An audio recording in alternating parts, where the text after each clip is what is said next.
જેમાં દેશ માટે વિચાર હોય, અવાજ એવો હોવો જોઈએ જેમાં દેશ માટે વિચાર હોય, વિરોધ એવો હોવો જોઈએ જેમાં સમાજ માટે સુધાર હોય.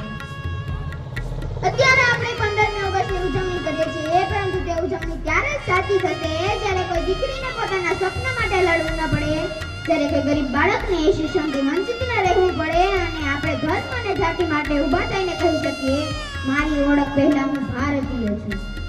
આપણે તિરંગા માટે સંકલ્પ કરીએ કે દેશને માત્ર સલામ નહીં, દેશ માટે કામ કરીશું. દેશને માત્ર સલામ નહીં, દેશ માટે કામ કરીશું. શહીદોને માત્ર યાદ નહીં, તેના સપનાને સાકાર કરીશું.